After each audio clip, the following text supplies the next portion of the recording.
So welcome everyone, and thank you for joining us today.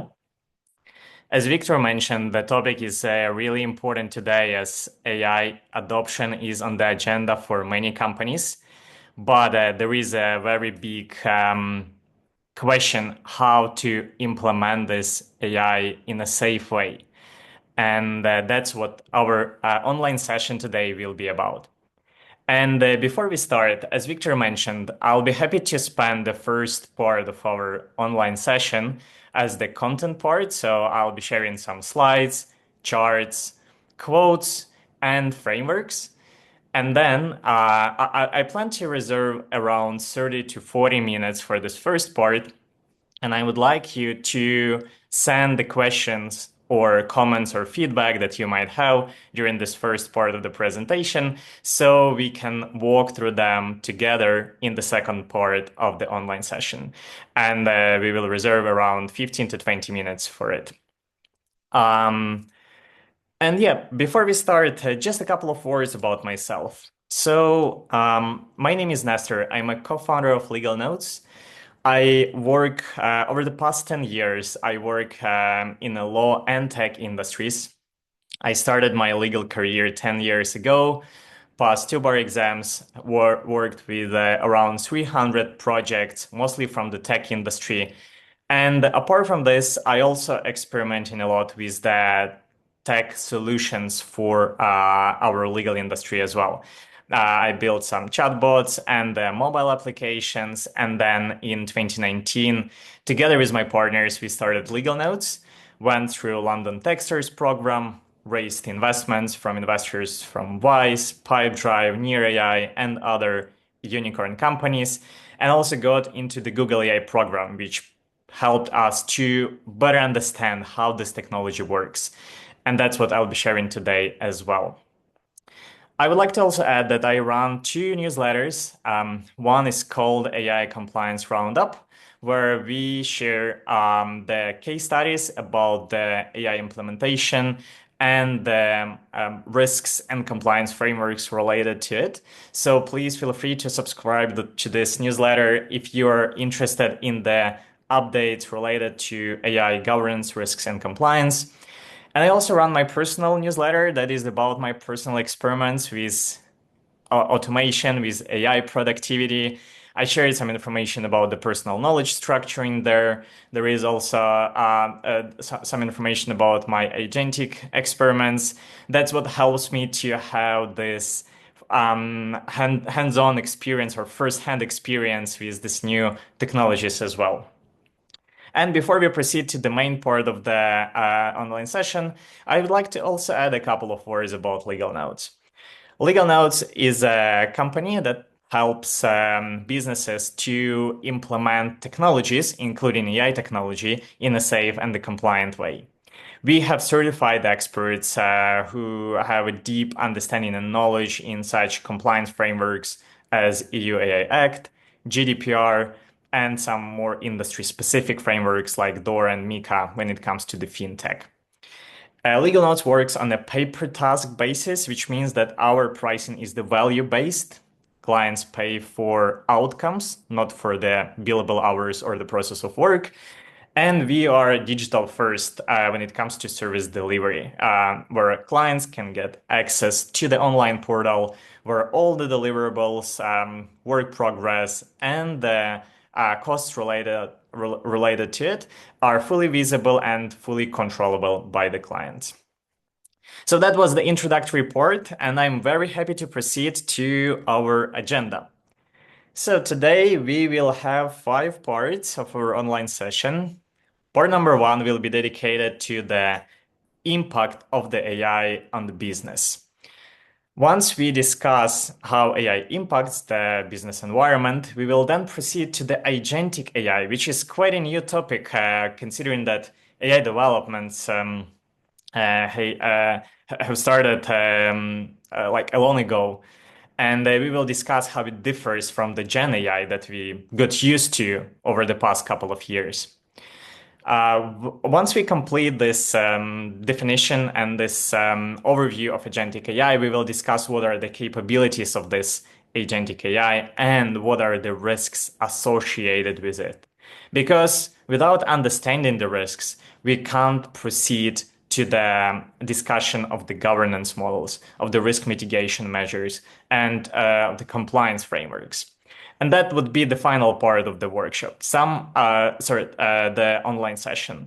It will be a very high level, practical workshop of how to implement agentic AI, like AI recruitment agent, into the company in a safe way.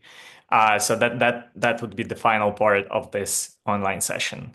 So now we have our agenda, and I'm very happy to proceed to the first part, which is about the impact of the AI when it comes to business environment. And the first thesis that I would like to start with is not about the companies, but about their investors and the expectations of these investors on how and where and how fast AI should be implemented into the business. There are some topics, there are a lot of discussions that the pressure from investors is growing. And the reason is quite clear. The better AI is adopted into the business, the better unit economics the business can get. And here is the forecast of the Bank of America, according to which companies that implement AI can increase their profit margins to 2%. And we can see also the different the other numbers that are related to profit gains and to revenue increases, even to like 30%, which is quite an incredible number considering that these AI capabilities today are quite impressive, which results in quite an aggressive appetite of investors when it comes to this business productivity. And it's not just the forecasts. We'll already have some examples, some case studies where companies managed to achieve this AI efficiency. The company that you may see on the slide is called Intuit. That's the company that develops such famous tools as TurboTax, QuickBooks, Credit Karma, and some other quite famous brands. And this company managed to get like 90 million in efficiencies when it comes to their AI adoption strategy. And that sounds quite impressive, but what does it mean in practice, right? So when it comes to a more closer look, we can see that this AI adoptions, this AI use cases were mostly related to the highly repeatable operations that can be automated with AI today. These operations included expert training, workforce operations, data entries, and for the TurboTax, Intuit managed to reduce the cost to 20%, which is quite an impressive number comparing to considering the size of this business. And this use cases that you might see when it comes to the Intuit, like expert trainings and data entry, is not the only types of the use cases where AI can be useful. BCG recently released a report according to which there are much more use cases or the examples on how AI can provide this business productivity for companies. It includes the CRM and ERP systems. It includes customer management and customer service. It includes sales and marketing automations. And it also includes some finance and risk monitoring and even compliance automations, because that's what usually results in quite a substantial cost for the company. And if being reduced, it might help to get the higher profit margins. That's what we started this chapter with. But the majority of the market still resists AI adoption. If you take a look onto this screen, that's the example on how legal departments are considering the AI today. This report was released last year by Thomson Reuters. This company conducted quite a broad survey and asked a lot of the representatives of legal departments of big corporates how they consider AI productivity for their legal functions. And as you may see, quite a big numbers are still not interested in purchasing AI or adopting AI in some particular way. What was the reason of it? The AI implementation looks very reasonable, and the outcomes, or at least the promises, are quite high when it comes to profit margins or some other like financial metrics. So one of the reason, and that's what was highlighted in this report of Thomson Reuters as well, was about the trust and reliability. And as you may see, this was the second reason after the cost that could be quite high when it comes to this like very sophisticated models with quite an expensive tokens. But still, trust and reliability is takes the second place in this chart, and that's what we will be looking at closely today. Thomson Reuters, with their research across the legal functions of the big companies, wasn't the only company that identified this blocker for AI adoption. Gartner published another report, according to which 40% of agentic AI projects will be cancelled before 2027. They listed a couple of reasons, but one reason was clearly highlighted. It was about risk controls. Apart from Gartner, there were some more industry-specific or domain-specific researches. One of them really resonated with me, and as you may see the date, it was published just a couple of weeks ago. It was about the governance gap, especially when it comes to the coding agents, which are super popular today. And we see a lot of discussions and threads on social media, how cool Claude Code is, or what can I do with Codex that was developed by OpenAI, and how it can boost the productivity of the software engineers. But still, would it satisfy the expectations of the regulators when it comes to regulatory compliance? Would it protect the personal data or the sensitive data that is involved when it comes to usage of these tools? And would it scale when it comes to more data that should be consumed by the systems? That's the open-ended questions today. And that's the questions that bring us to this like chain of thoughts where we started with the high expectations of investors that are that were resulted by this amazing demonstration of the AI capabilities by AI vendors like Anthropic, OpenAI, and some other big AI labs. And these expectations of investors resulted in some push for the business to adopt AI faster, to get these better financial results, and to become more productive.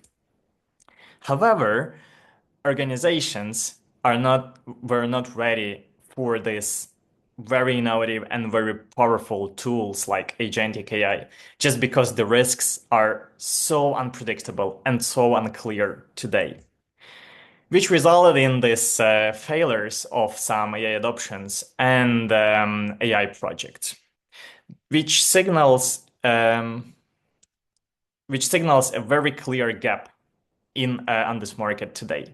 The gap between investors' expectations and the capabilities of AI tools from one side, and the unclear risk controls and risk management for organizations from the other side. That's what we will try to address today with AI governance as the topic of our online session. And I would like to set the objective for our workshop today, which is about unlocking the agentic productivity for business by implementing the right AI governance program. So let's begin. And let's proceed to the second part of the online session that is about the agentic AI.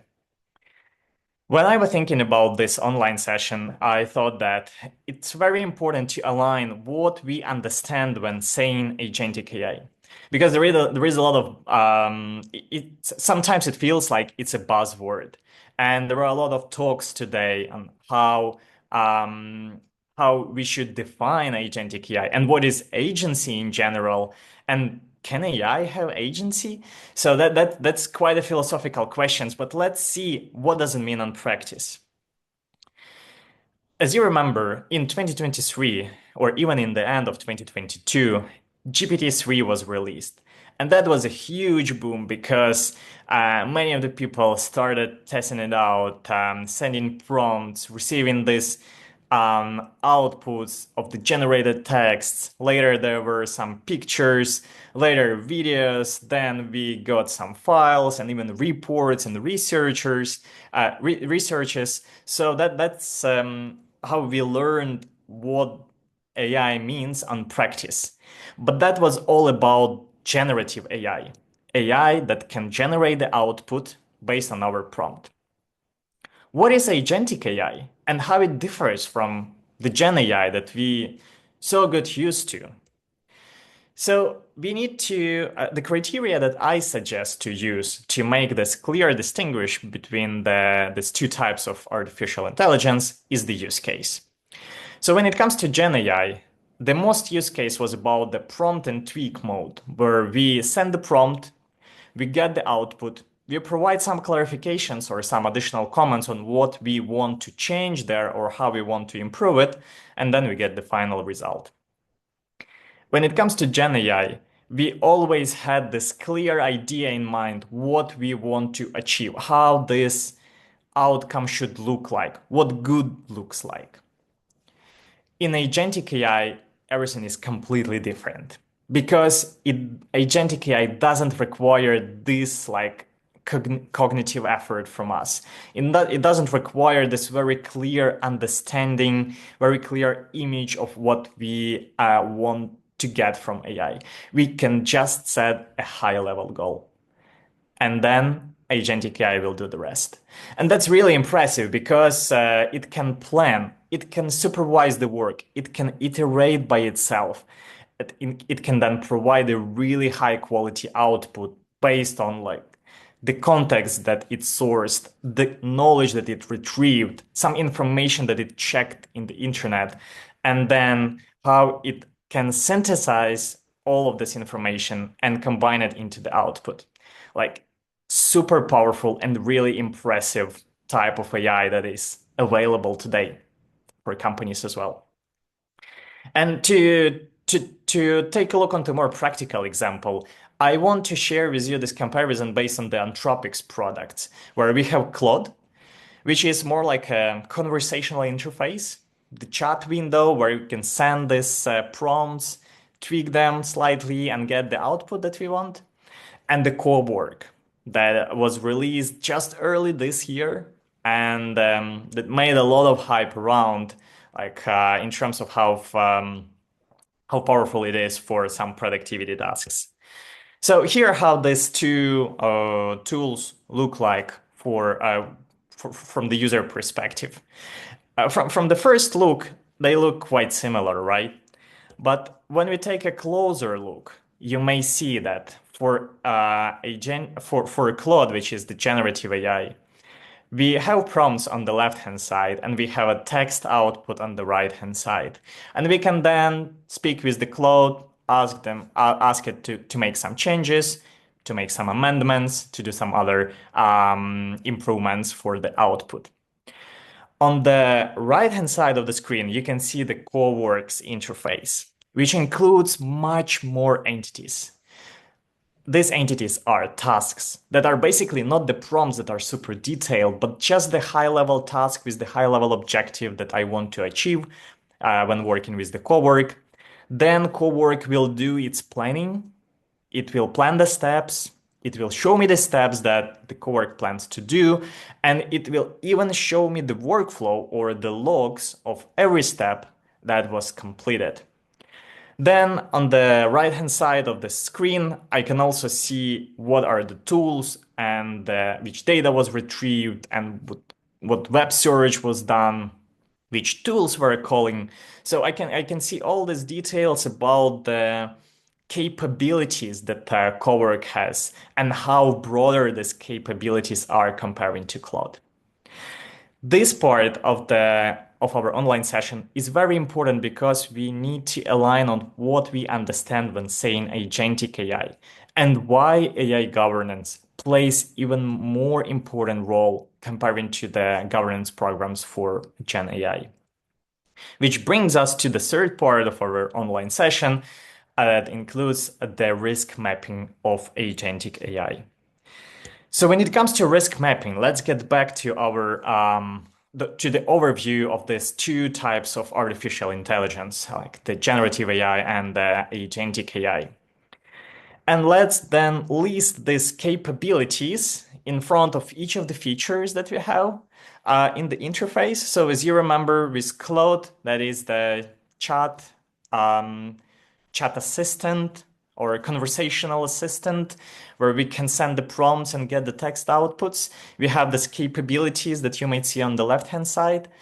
And with the Cowork, that is the agent, we can see that the list of the features and the list of the capabilities of these features is much broader. It's almost three times longer than the one that is about the generative AI. We can see tasks, workflow planning, data retrieval, web search, skills, tools calling, and file generation. And each of this feature has its own capabilities, its own configurations, and some other important details for the AI governance.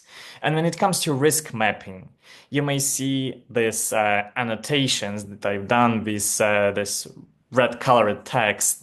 So for the Claude, that is a generative AI, that is a conversational assistant, we can see that there are some risks, and they are quite critical for business as well, that include like confidentiality leakage and hallucinations. But if you take a look on the right-hand side, you can see this longer list of the capabilities and much longer list of the risks associated with this. So we can see the over-delegation risk or the risk of shadow use of AI. You can also see the incorrect decision-making, data leakage, prompt manipulation, prompt injection, unauthorized actions, and even sensitive output leakage. And that's very critical risks for a business that wants to implement agentic AI.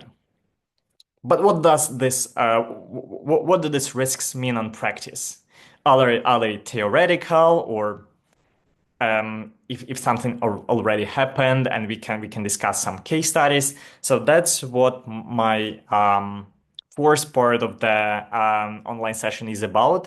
But before we proceed to the fourth part, I want to make this I want to share with you this thesis that the more capabilities AI has, the more risks we need to analyze that are associated with these capabilities.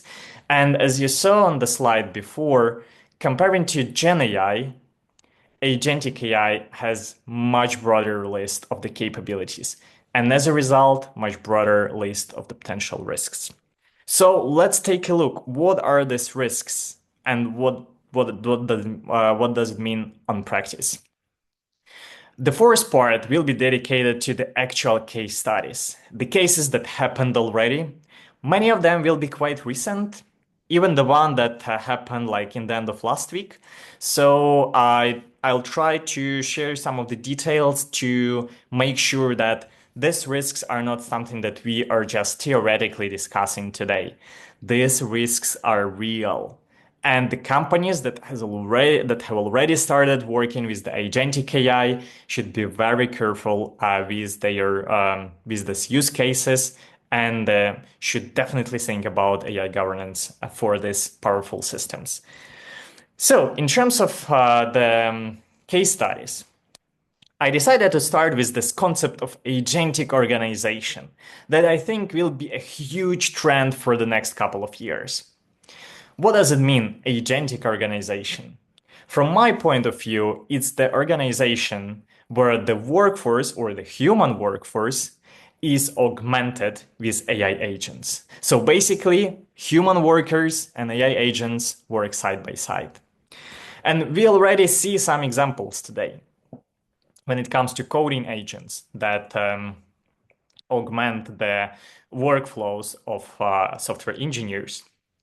We also there were also a lot of talks about the customer support agents that can call people, that can answer the questions, that can discuss pricing, that can do some other support activities.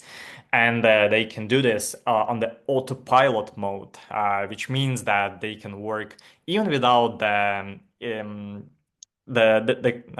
involvement of the human experts.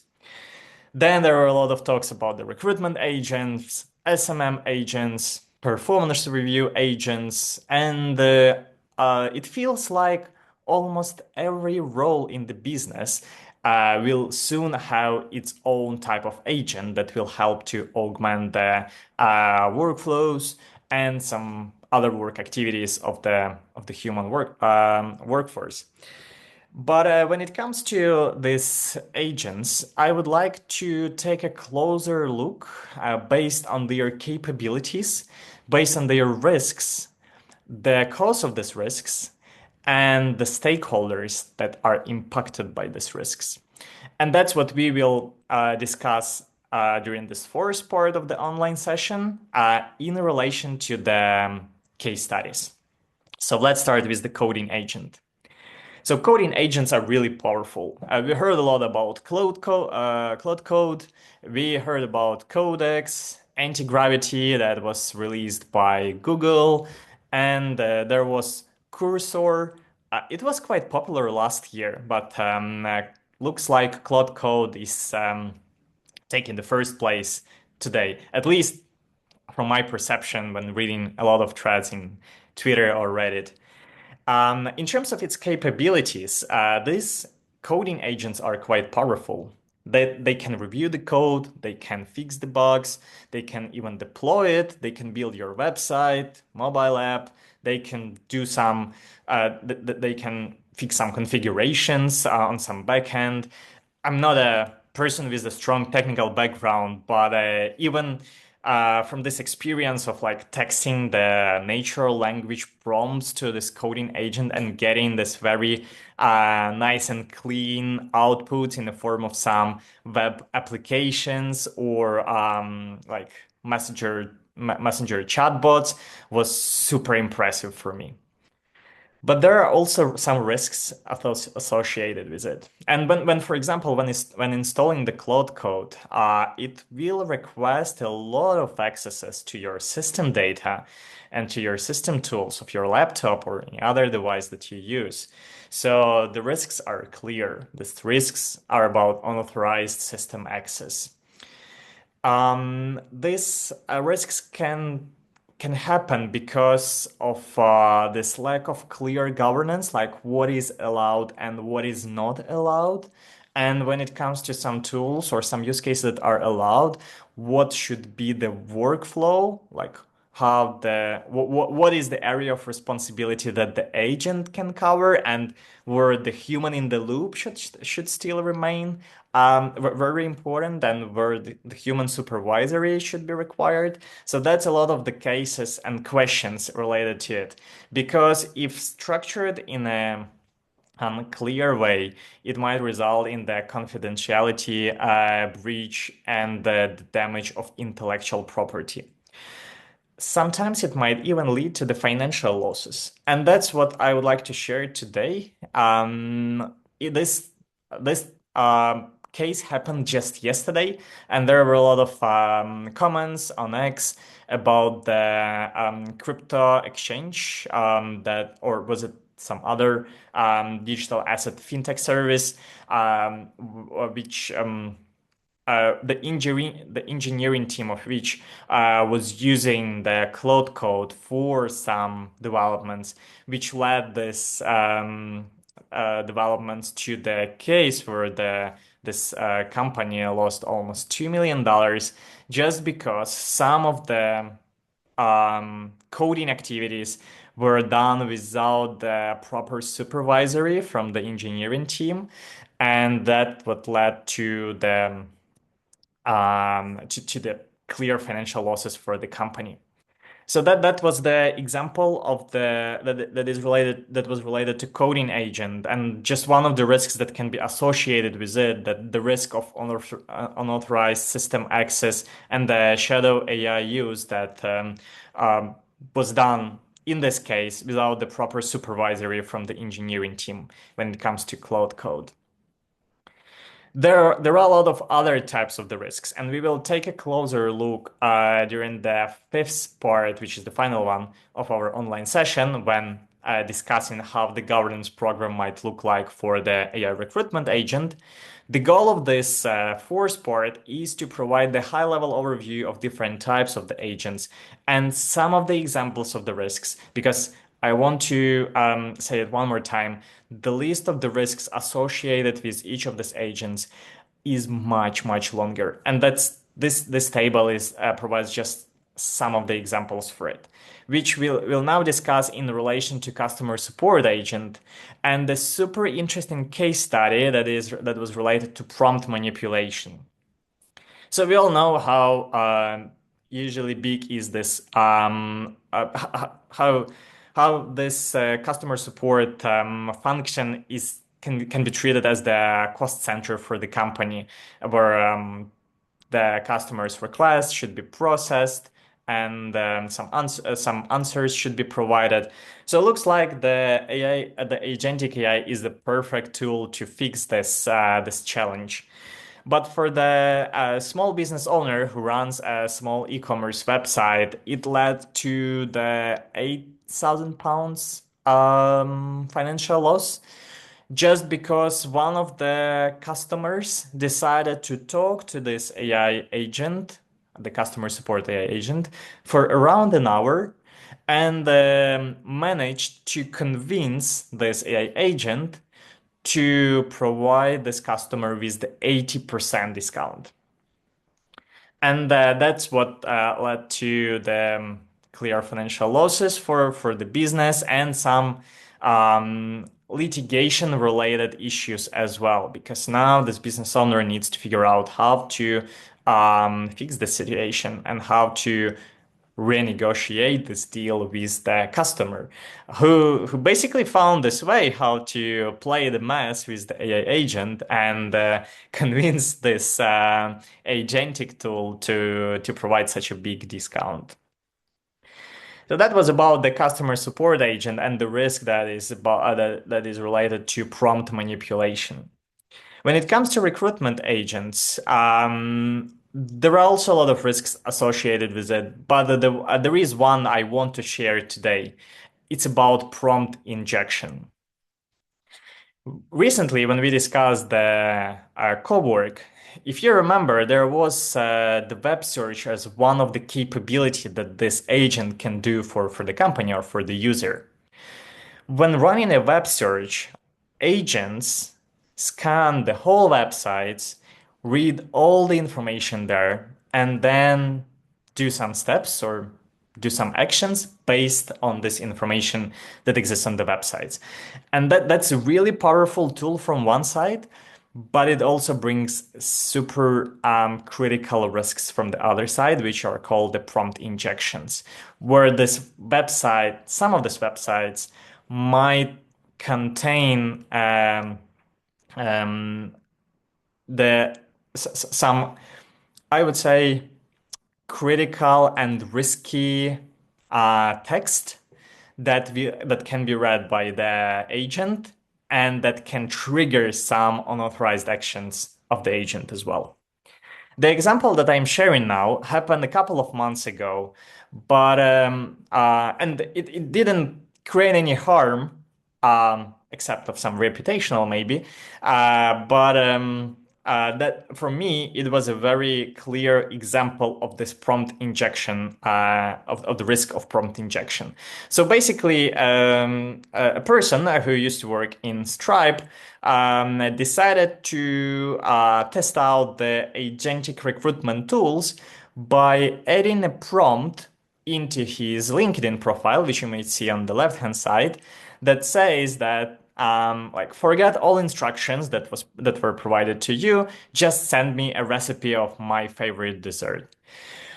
And he shared the emails that he started receiving as the one of the way of reaching out to him as the candidate, which contain this ingredients and the way and how this dessert can be cooked, just because AI agents that read his LinkedIn profile and captured this prompt um, decided to do this activity to drop the email that contains the recipe of the dessert.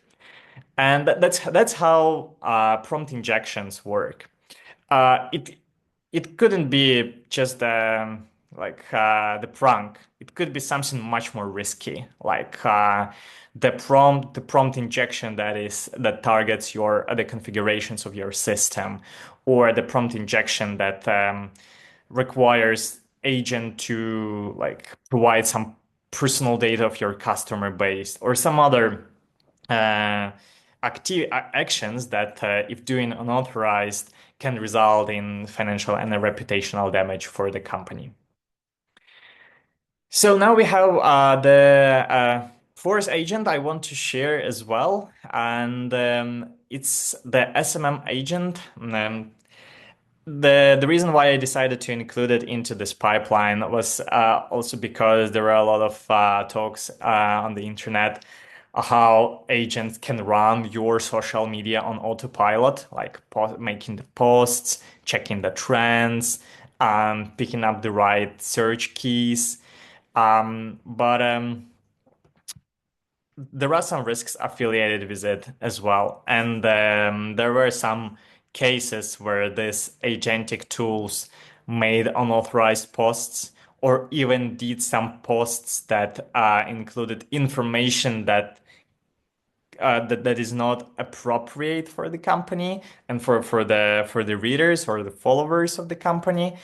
And the one case study that's super interesting for me happened just last week. It was about the software engineer who maintained the open source repository, and the coding agent wanted to make a contribution or some commitment of some additional like code strings to this repository. But this software engineer who maintains the repository, he decided to decline this commitment and not to allow like AI agents to add this to make this contribution into the repository, which made this AI agent um, collecting the information about the software engineer and writing a post about the software engineer, highlighting some information that wasn't like quite clear, and at some point it could be even considered as the information that is incorrect or inappropriate. And based on this information, there was some sort of the intent or some other goal that this agent was pursuing to have this revenge with the software engineer. That's just to illustrate what does this term of agentic really mean when it comes to the AI systems, how broad can be its capabilities that might include like sourcing some information from the web, synthesizing this information and compiling it into the article, deciding the platform where to post this article so the software engineer can see it, and then yeah, like combining this workflow and executing it. And that's what it means when it comes to the risks associated with the SMM agents that can run the social media on the autopilot. It was an overview of some of the examples of the agents, some of their capabilities, some of the risks that are associated with these capabilities, and also some of the case studies and where when these risks really happened. And now, as we understand, what is or what does agentic AI mean? What are the capabilities of agentic AI and how it differs from the generative AI? And also, what are the examples on the market when it comes to the different types of the agents that can be useful for the business, and some case studies that already happened over the past couple of months. We are ready to proceed to the final part of the workshop that is about the governance program for agentic AI.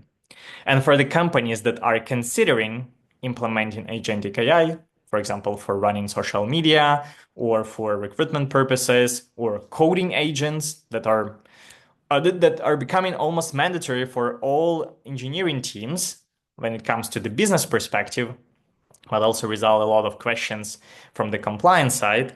I would like to discuss today a case study of AI recruitment agent and also how the governance program could look like on a very high level, because of course there are a lot of details and business specifics there. The roadmap or the framework that we'll be using today is very complementary to what we've discussed during the past four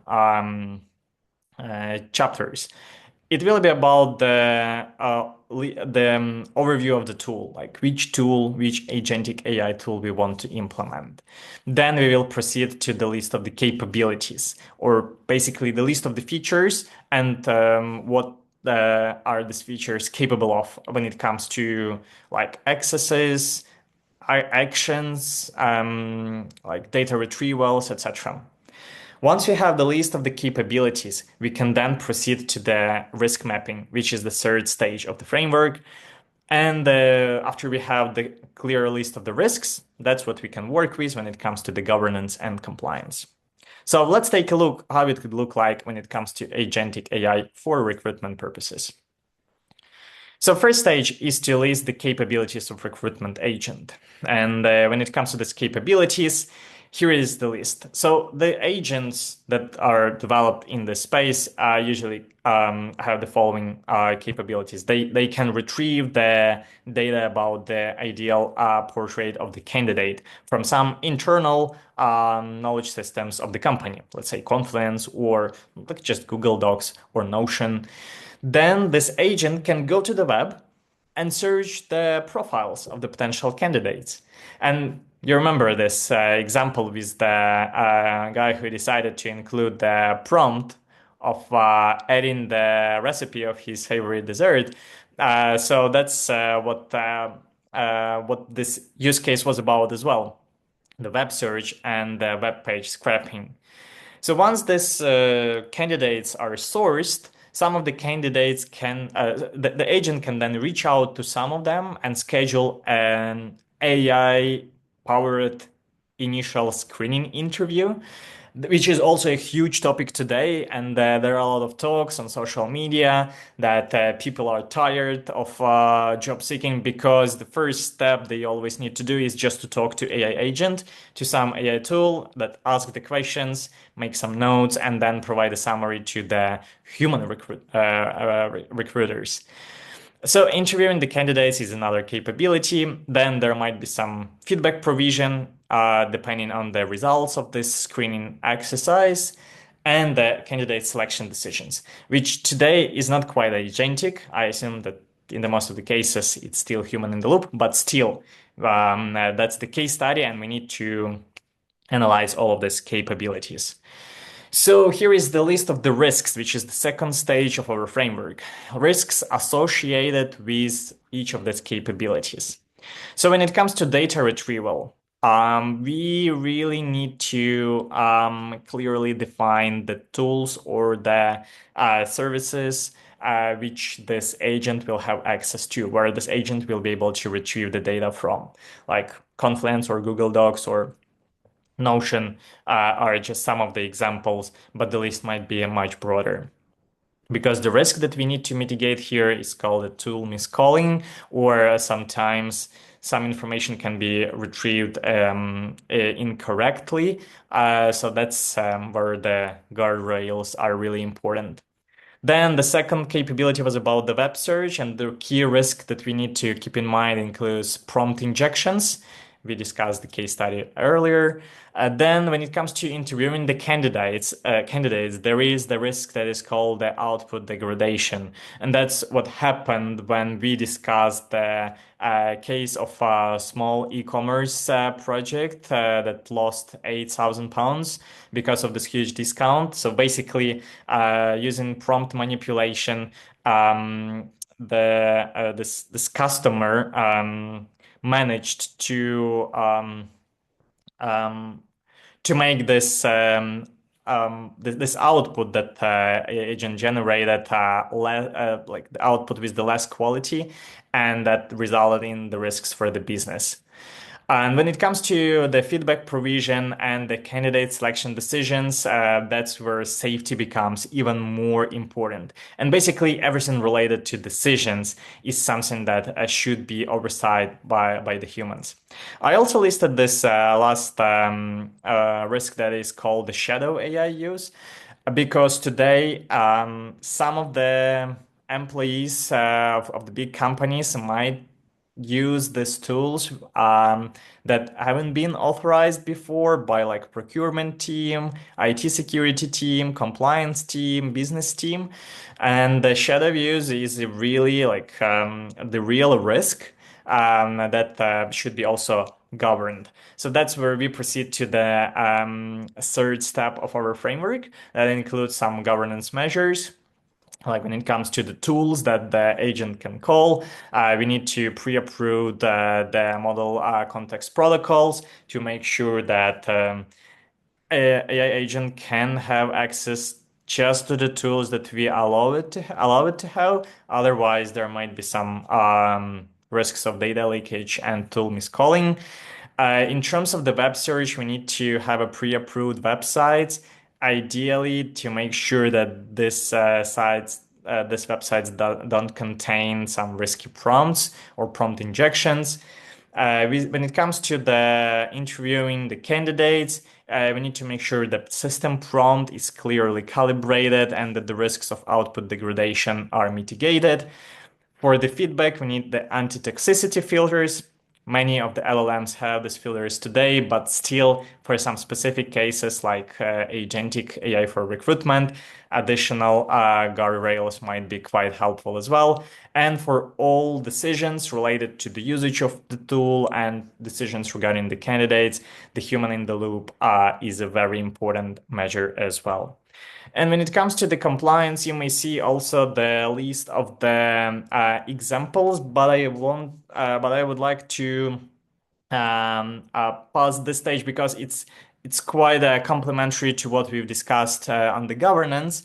And considering that this online session took slightly longer than I expected when it comes to the first part, and I would like to cover at least a couple of questions from our participants today, as I saw some of the messages in the chat. I would like to make a summary of this webinar just to show this framework again that contains 4 key stages: listing the tools, capabilities analysis, risk mapping, and governance design. And also to share how legal nodes can help with these activities. So when it comes to the companies that plan to implement AI, the most of them usually start with the AI literacy training. That's where we can dive deeper into the key differences between Gen AI and Agentic AI to be able to better understand what are the capabilities, because that's the foundation for the next step, which is about the risk mapping. Without the understanding of the capabilities, we can't clearly predict the risks. So once we have the risks, we can then proceed to the AI governance program. And because AI Act, or the specific part of AI Act that targets the high risk AI systems, will come into force this summer, AI compliance, that is the fourth like way on how we can help, becomes also super relevant for the companies. And by the way, AI recruitment is the type of AI use case that falls under the scope of high risk AI system. So there will be a lot of requirements by EU AI Act for the companies that want to deploy this type of the system. All right, so that's my final slide. I would be very happy to talk to you about your plans of AI adoption and the needs of AI governance and AI compliance. So please feel free to check this QR code and book a call. I would be very happy to talk. And considering that we are 5 minutes left, let me try to at least address a couple of questions from our chat. So just checking it now. All right, so we had the question about the recording, and of course, we would be very happy to share it. And we also have a comment about the Mika, Dora, and Mifid from Alexander. But if we can have some clarifications about it, I'll be very happy to address it. Considering that we still have a couple of minutes before the end of the online session.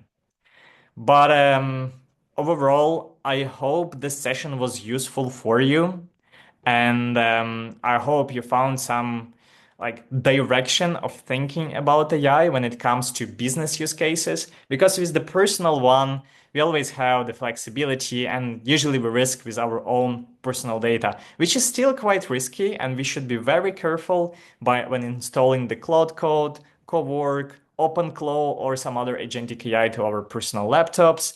But for the businesses, the risks are much higher and the stakes are much higher as well. So that's what results in the key importance of the proper governance frameworks and the compliance programs for the companies that want to implement agentic AI. And from my point of view, that would be the main agenda for this year, because agentic AI can unlock unlimited opportunities for the business when it comes to productivity, better financial indicators, and growth and the position in terms of the competition on the market as well. All right, looks like there are no clarification questions here. So thank you again for your participation. Hope it was helpful and insightful. And I hope to see you on our webinars soon. Have a good day. Bye. Thank you, everyone. Bye.